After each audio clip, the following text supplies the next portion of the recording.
Bom dia, primeiro ano. Nós faremos agora, neste vídeo, a correção das atividades da semana 1 do PET. Nós faremos, através dessas questões, dessas atividades, a análise do texto proposto. Perdoe-me. Nós analisaremos tanto a interpretação textual, de sentido do texto, quanto a tipologia textual. Vamos lá. O consultor. Um pastor cuidava de suas ovelhas à beira da estrada quando se aproximou e parou um sensacional carro japonês. O jovem motorista desceu do carrão, elegante dos pés até a cabeça. Chegou ao lado do pastor e lhe disse: "Se eu adivinhar quantas ovelhas você tem aí, você me dá uma?" O pastor olhou para o rapaz, olhou para aquele monte de ovelhas pastando ao sol e disse: "Sim." O rapaz voltou para o carro, ligou seu laptop, entrou em um site da NASA, esquadrinhou a área, gerou um banco de dados, uns 50 gráficos em Excel cheio de matrizes e determinantes, mais um relatório de 150 páginas impresso na sua mini impressora high-tech.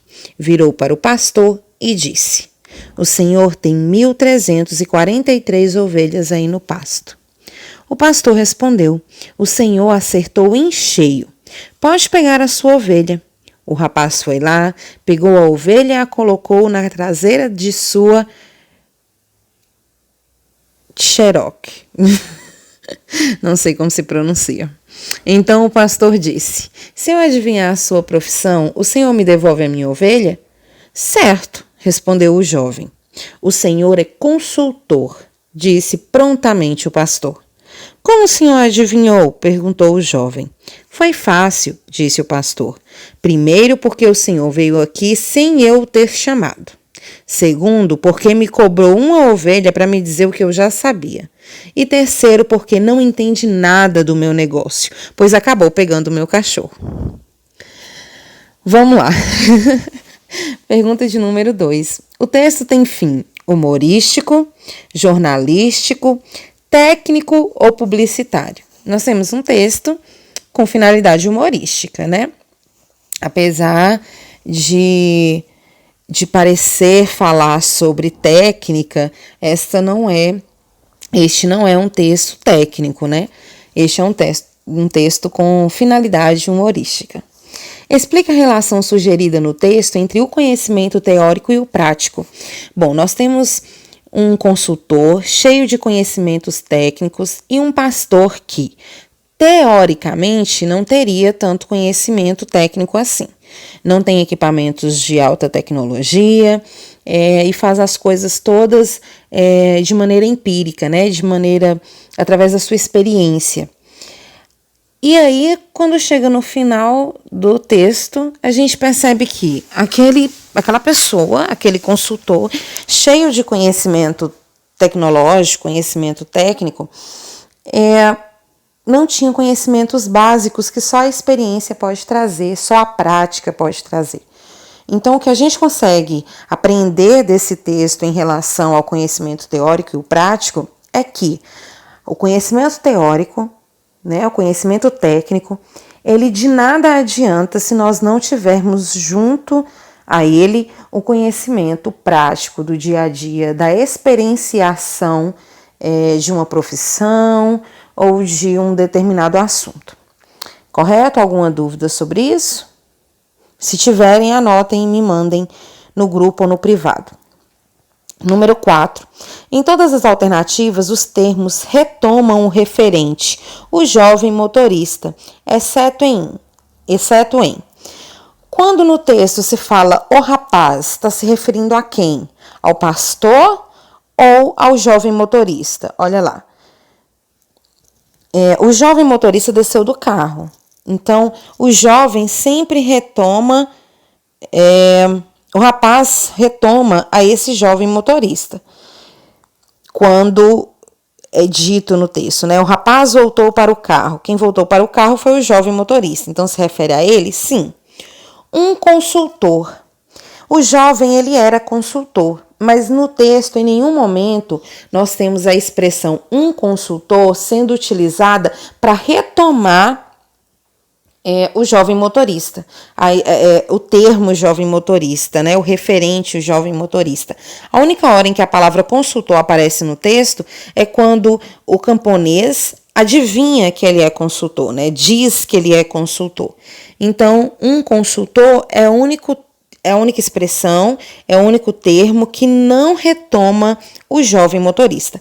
O senhor, sim, porque às vezes o senhor ele retoma tanto o camponês, né, o pastor, quanto o consultor, porque que é o jovem motorista, porque tanto o jovem motorista chama o pastor de senhor, quanto o pastor chama o rapaz também de senhor. E o jovem também retoma o jovem motorista. Então, a alternativa correta aqui é a alternativa B, um consultor. Em nenhum momento esse termo é utilizado para retomar no texto o referente ao jovem motorista. Qualquer dúvida, me falem, ok? Questão 5, que eu acredito que seja a questão que pode trazer mais dúvidas para vocês. Há o predomínio no texto de sequências do tipo injuntivo, expositivo, narrativo ou argumentativo. Predomínio, gente, uma coisa predominante é uma coisa que tem mais quantidade, ou uma coisa que é mais impactante, uma coisa que a gente percebe mais a presença em um determinado elemento, seja ele um texto, seja em uma situação, na nossa vida nossa vida cotidiana. Então, alguma coisa que tem predominância é uma coisa que aparece mais, né? Uma coisa que tem mais quantidade. O que é sequências? Eu cheguei a explicar por um áudio no grupo de vocês que nós temos os tipos textuais, né? É importante que a gente faça uma pequena retomada da diferença entre tipo textual e gênero textual. O tipo textual, o conceito de tipo textual está ligado à forma em que a gente escreve, né? A forma em que nós tecemos o nosso texto. Então, nós temos o tipo narrativo, o tipo argumentativo, tipo expositivo, tipo injuntivo. Então, nós temos esses tipos textuais. Dentro desses tipos textuais, nós temos os gêneros. O que são os gêneros? Os gêneros são modelos de texto que estão, e a gente olha esses modelos ligados à função social que ele desempenha. Por exemplo, uma receita de bolo é um texto do tipo injuntivo. Injuntivos são os textos que funcionam como manuais, né? Como instrução para que a gente realize uma determinada ação. Então, a receita de bolo é do tipo injuntivo. Mas a função que ela exerce na sociedade é o gênero receita de bolo. Nós temos, por exemplo, o manual de instrução de um micro-ondas. Esse manual de instrução do micro-ondas, ele pertence ao tipo injuntivo, porque é o tipo de texto próprio, né, feito para que nós possamos realizar uma determinada ação. Mas ele é igual à receita de bolo? Não, a receita de bolo tem um papel social de nos ensinar a fazer um bolo. Enquanto o manual de instruções de um micro-ondas tem a função de nos instruir como manusear aquele aparelho micro-ondas. Deu para compreender? O tipo textual é a forma, né? E o gênero textual é o papel social que aquele texto desempenha. Para que ele serve na sociedade, basicamente, né? E o que acontece? Esses tipos textuais, seja os tipos textuais injuntivo, expositivo, narrativo, argumentativo. Esses tipos textuais, eles não são puros. Quando eu escrevo um texto narrativo, eu cheguei a explicar isso para vocês. Nós temos aqui um texto narrativo. Quando eu escrevo um texto narrativo, é muito raro que eu faça isso de maneira pura, né, com um texto narrativo cru. Nós geralmente colocamos descrições, o texto descritivo é um tipo de texto.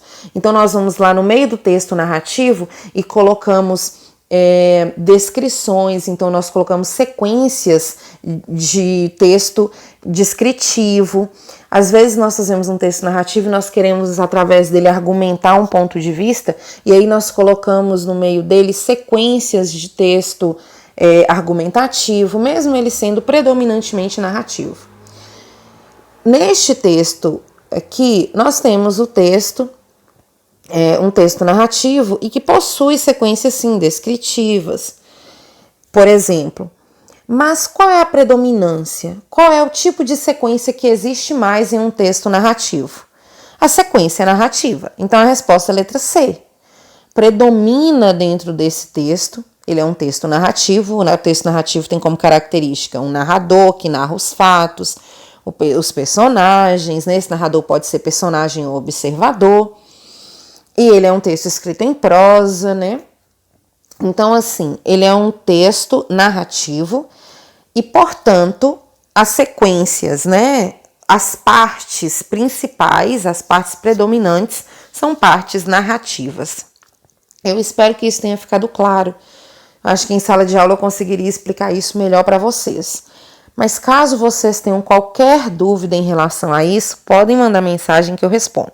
Se ficarem com vergonha de perguntar no grupo, podem me perguntar no privado também. Bom, número 6. No trecho, se eu adivinhar, quantas ovelhas você tem aí? Você me dá uma? A forma destacada introduz.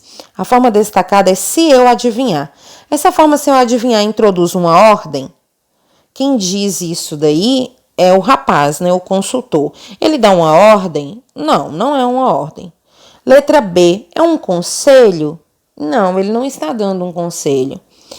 Letra C, uma certeza? Não, também não é uma certeza. Tanto que não é uma certeza que a gente vê um ponto de interrogação no final. As certezas, a não ser que a gente utilize de figuras de linguagem ou que a gente utilize de ironia, por exemplo, as certezas elas são ditas sem interrogação no final, até porque a interrogação remete a uma pergunta, a uma dúvida. Uma proposta é uma proposta. Se eu adivinhar quantas ovelhas você tem aí, você me dá uma? Isso é uma proposta. Então, se eu adivinhar, introduz uma proposta. Número 7. O jovem motorista desceu do carrão, elegante dos pés à cabeça. Elegante dos pés à cabeça, por exemplo, é uma sequência descritiva, né? Chegou ao lado do pastor. As vírgulas foram colocadas para indicar. As vírgulas aqui deslocam não, né? Separam a expressão elegante dos pés até a cabeça. A expressão elegante dos pés até a cabeça, né? As vírgulas são colocadas, essa expressão é colocada entre vírgulas para indicar o quê? Uma inversão? Há uma inversão de ideias? Não. Há uma enumeração? Né? Primeiro, segundo, quando você quer colocar uma sequenciação, né? Também não. Uma omissão é para que haja omissão desse termo? Não. Uma inserção, sim, é a letra D, uma inserção.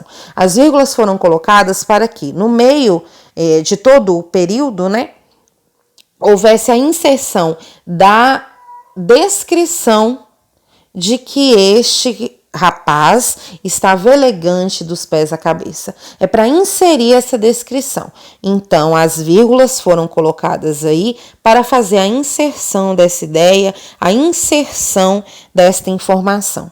Alguma dúvida até aqui? Repito novamente, nós terminamos a correção da semana 1.